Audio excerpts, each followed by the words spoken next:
Hello everyone, this is Teacher Gilvan and welcome to Ponderings. Welcome to my channel, ang ating channel, ang Ponderings, kung saan it's mostly about education, it's mostly about thinking and values. And yes, thankfully, nakahanap ako ng oras na to fulfill the promise of this blog na tinatawag na The Student and AI. Yan. Lumipat ako ng pwesto kasi talagang medyo may noise na nagagaling dun sa second floor. I feel they're having a small party, which is okay naman. So I just move inside the classroom para mas malinaw yung ating pag-vlog.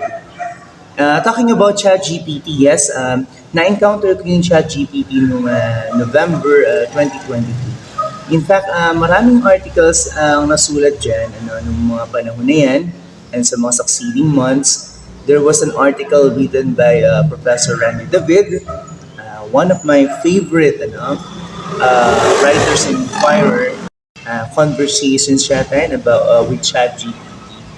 And marami pa, the rise of Terminator, ChatGPT. Yan yung mga bagay na nasulat yun sa artificial intelligence na yan. Sinabi yung artificial intelligence kasi it's more of machine learning. It is trained on a certain, on a massive data set. It's kind of predicting kung ano yung tamang sagot sa mga tanong, gamit yung training na binigay sa kanya. So, it's gonna feel like you're chatting with a human. Ang ilan sa mga magagawa nitong ChatGPT ay language generation. Language ang nilalabas niya, magtanong pa ng word, pa-text, and then nagbibigay rin siya ng sagot ng language. Text completion, kung may gusto kang ipakompleto na sentences, yung mga fill in the blanks, kaya niyang kompletuhin. Question answering, meron kang tanong, it will definitely give you answers, personally I would say na kung ang tanong ay knowledge question lang or information questions lamang, talagang kayang-kaya niya. Sentiment analysis, kung mayroong ano ang sentimento, ano ang general idea about this text, ano yung mood, kaya niya. Language summarization, magbigay ka ng mahabang text and then ask it to summarize it, kaya niya. Text classification, anong uri itong mga sentences na ito, pwede mo ba i-classify? Ito ba yung mga interrogative sentences? Ito ba yung mga declarative sentences? Ang text na ito ba ay pang informative essay or expository essay? Ito ba ay argumentative essay? Pwede rin itong gumawa ng dialogue, mga usapan, yung sinasabing dialogue generation. And definitely, kaya niya din gumawa ng mga tula, mga lyrics ng kanta. Pero, yan muna. Yan ang kayang gawin ng ChatGPT. Pero, I'm gonna discuss kung ano yung aking natuklasan. Pagkatapos ng mga ilang months ng pag-use nitong chatbot na ito. At this point, let us tinker on this ChatGPT.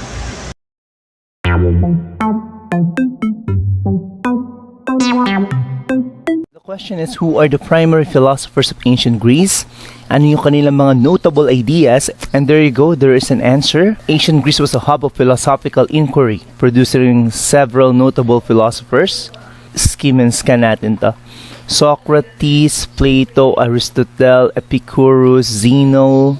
Yes, mabilis ang pagsagot pero nasa atin pa rin yung pagkilatis, yung pagre-research further. Can you create me a haiku about minding your study first before courting someone? Oh, there you go. Focused mind absorbs. Books wisdom before love's dance. Balanced heart finds both. Ikaw, books wisdom before love's dance, yeah? And then 5, balanced heart finds both. Balanced heart finds both. That's 5, 5, 7, 5. That's a haiku.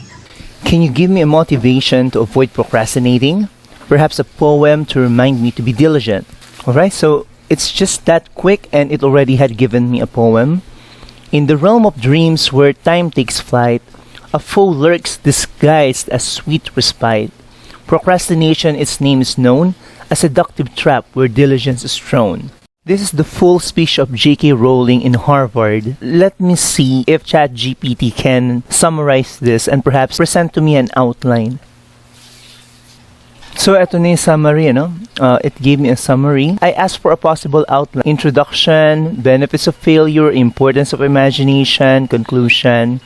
Okay. Dialogue generation. Gusto ko dialogue ni Panday sa kanang Three Musketeers. Greetings, noble musketeers. Your reputation precedes you as well. It's an honor to meet men of such valor. Tell me what brings you to these parts. We've been traveling through various lands, offering our service to those in need. The plight of the oppressed always stirs our hearts, and we seek to bring justice and aid wherever we go. What can a simple blacksmith like me offer in the face of your refined swordsmanship? Atlas, do not underestimate the power of a skilled craftsman, Panday. Your expertise with the forge and your knowledge of weaponry are invaluable. We've seen firsthand how well-crafted weapon can become a symbol of hope for the oppressed, empowering them to stand up against the oppressors. Okay, I find this dialogue really very entertaining. Can you give me a 5-item true or false questions about analytical listening? Analytical listening is primarily concerned with responding quickly and instinctively to verbal stimuli. I think this one is false. Right, checking the answer. False nga yan, ano? So I think this one will be very useful, ano, kapag nagre-review or you are simply practicing. Alright, that's my tinkering with this ChatGPT. And marami siyang kayang gawin. But of course, the quality of the output depends on the quality of your input. Meron ba akong mga sasabihin dito sa mga next parts, ano? So please listen to it.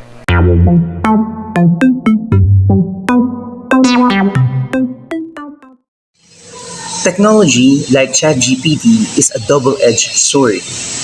Ibig sabihin, meron siyang magandang dulot and meron din siyang hindi ganun kagandang epekto. From my experience of using ChatGPT, ito yung mga naiisip ko na benefits. Una, I can receive quick and accurate information. If I need an information or a data, I can simply ask a question and then it can give me the answer in just a few seconds.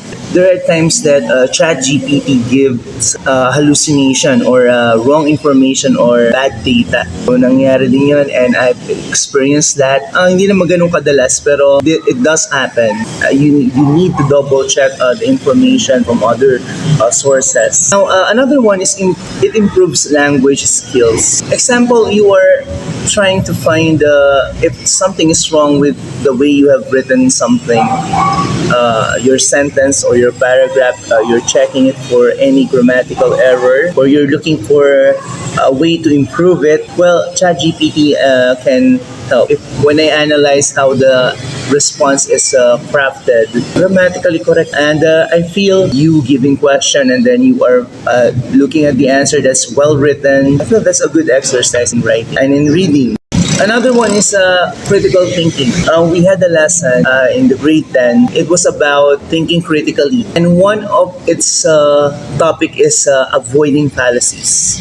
Yung mga maling pangatwiran, yung overgeneralization, ad hominem, red herring. For example, I gave a statement na all grade 10 section 1 are snob, suplado.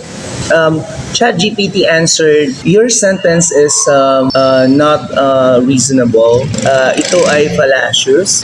Do you have evidence to say that those students are snob? And you are also overgeneralizing, what we call the sweeping generalization. Doon sa point na yun, ako ay natutuwa. It feels that this ChatGPT is crafted para matuto tayong maging reasonable. Although, sabi nila, mayroon din daw bias na nakikita dito sa ChatGPT. But so far, personally, I haven't experience yung bias, yet enhancing creativity and innovation. For example, I am planning for something, I am studying a phenomenon. Example, I was studying about this extreme heat na nangyayari noong April and May na naranasan ng mga students sa classroom, and naming mga teachers. When you're alone thinking, kadalasan naman, you sometimes want to have someone to brainstorm with. And dito, nakita ko nga, okay yung ChatGPT, in a way, pwede mo siyang tanungin and it gives a lot of ideas. After all, it's trained in a massive data, maraming topics around the world, So, I find it very useful. It can be a springboard for your ideas. And personalized learning. If I'm reading an essay or if I'm studying something, definitely I would want somebody to ask. If I want to confirm, I just simply type my question in ChatGPT and then it gives me some answers. But of course, it should not end there.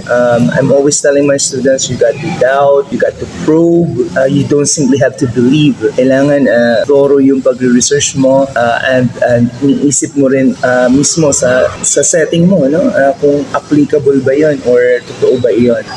And yun nga yung point ko sa mga susunod na parts nitong ating vlog, yung minute setting. I feel with the AI, yung general, yung big ideas, alam niya, yung mga factual information, not 100%, pero most talagang mataas na percentage, alam niya. Pero ang hindi niya alam, itong mga maliliit na experience na, yung mga current experiences natin. And I feel dyan lamang ang mga teachers, ang mga students, kung marunong tayo mag-incorporate ng ating minute experiences, minute truths, maliliit na truths na nangyayari sa inyong pamilya, sa ating classroom, sa ating community. So ayan ang mga benefits. And now we're proceeding to those negative na maaring ginagawa ng mga students or nangyayari.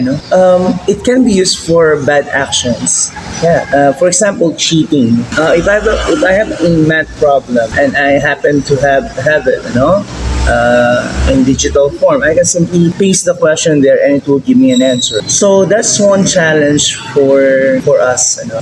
If we ask knowledge-based questions or information questions, yung napakadaling sagutin lang yan ng mga AI.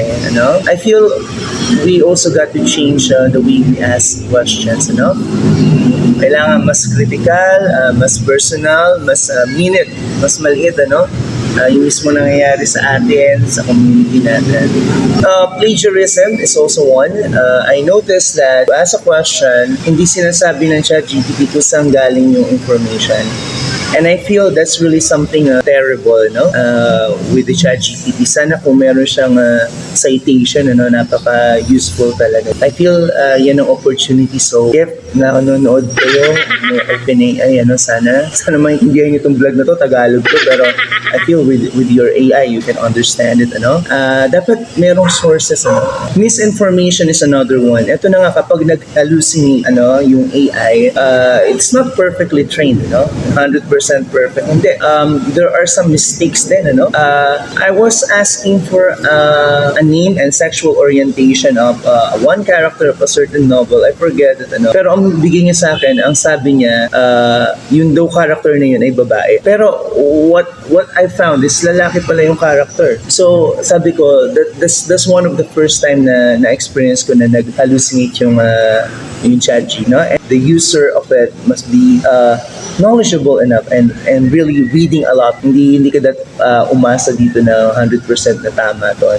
Discrimination, I am yet to experience it, pero ang sabi dito, ang naririnig ko dito, most of the time, there were times na ang information na di-discriminate, mas prefer nila yung mga white, over the blacks, or over the minorities. Pero I am yet to experience that. I'm really curious about that. Yan. So, tungo naman tayo dito sa localized information. Ito yung something na is ours. Sa mga teacher, nakagaya ko, sa student, sa parent. Localized information, something na maliit, maliit na katotohanan. What I'm thinking is, ang mga AI, they already know all this big information. Magbigay ka ng tanong and then they can answer it. What they cannot answer, pasensya na, ang ingay ng aso ko.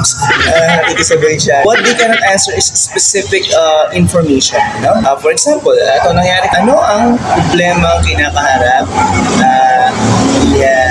Sir Gulpan habang nag-vlog siya ngayon, moment na to. So, ChatGPT or the AI cannot answer that kasi that's very recent and that's really small information, no? And ang sagot dyan, yung asong kumakarol dun. I was teaching my students some researches, some methods.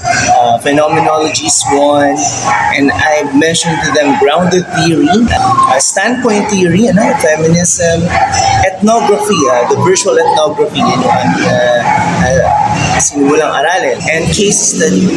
So, itong mga qualitative research, all of this do not focus on the general, yung big idea. It focuses on the specific minute. I honestly feel na AI masters yung mga big ideas, pero teachers can contribute small ideas, minute ideas yung coming from our specific setting, coming from our standpoint, coming from our own classrooms and community, even personal experiences. Yan ang mga data na hindi alam ng artificial intelligence at this point, Diyan tayo, I think, mangingibabaw. I feel that is something good, Kapag natuto tayong nating aralin ang ating minute experience and maisip natin na mahalaga rin ito, kahit ito ay hindi ganun kalaki, ito ay mahalaga kasi ito ay katotohanan. Nangyayari sa atin, And that's what I'm saying na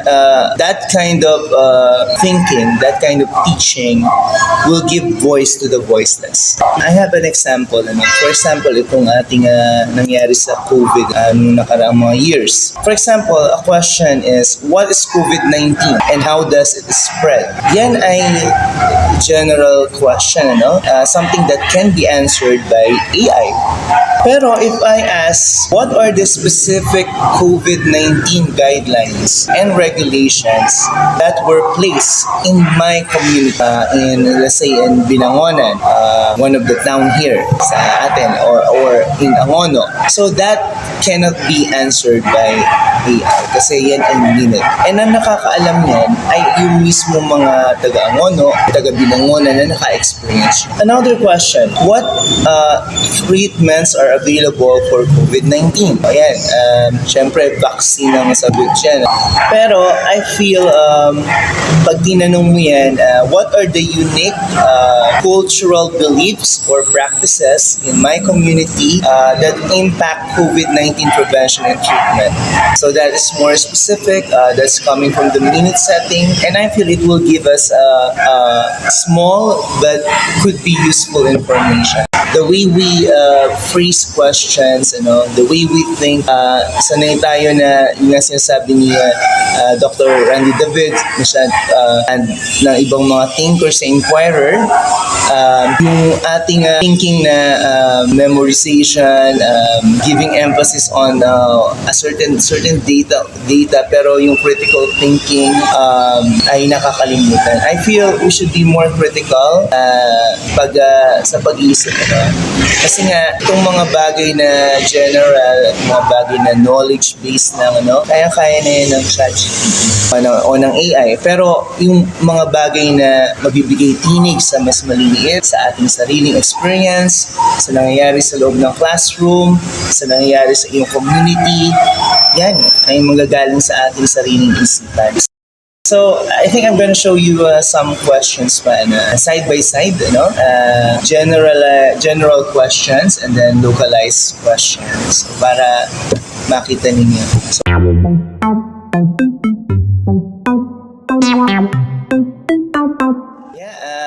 gaya nga nung sabi ko kanina, I feel kapag talagang nag-rise na itong mga AI, when we talk about information, of course, kung mapaganda pa yung training sa mga AI na ito, I feel we're gonna have really better information, more accurate information. Pero, as I'm saying, in real time, yung mga current, wala pa siyang kakayahan, yung mga AI na yan. Wala pa silang kakayahan na malaman, and they don't have the capacity to probe kung ano to discover kung ano talaga yung nangyayari sa mga minutes. And I feel dyan na nga papasok yung pagbibigay tuning. And I think that will be a great opportunity if we know how to think na mahalaga ang mga small experiences, ang mga minute truths, ang mga standpoints ng iba't ibang tao, ng iba't ibang community. Para sa akin, magiging napakaganda niyan, kung mabibigyan tinig yan. And we teachers, you students can think that kailangan lang kayong i-train. Kung yung AI train, I feel students should also be trained how to probe, how to do researches about their minute experiences, their communities, certain truths, or experiences. Now, I'm leaving you with some questions. Shall we hide this technology to our students? Another question is, what can we do with ChatGPT not giving proper citations? And personal na tanong to, until when will this product be free? And of course, ang isa pang tanong, ano ang gagawin natin dyan sa mga hallucinations na? When I'm thinking of sinong matatanong pa natin dito, yung mga nag-iisip tungkol dito sa technology, I feel some of the best people to ask, philosophers of education, I feel we can ask. I met these people sa UP Diliman, and all their life, they're breathing education, thinking about education, always trying their best to improve their education by sharing ideas. And I feel education and training of our students in critical thinking, and consensus use of AI technology seems to be imperative. Thank you very much for watching this podcast. This is Teacher Gilvan. Please help the channel grow. So, subscribe can help. Ang ating vlog next time is all about extreme heat in April and May. So I did a study about that, an action research na i-share sa inyo. Isang bagay na maganda pag-usapan niyan na napapanahon. So bye-bye and thank you very much. Peace out.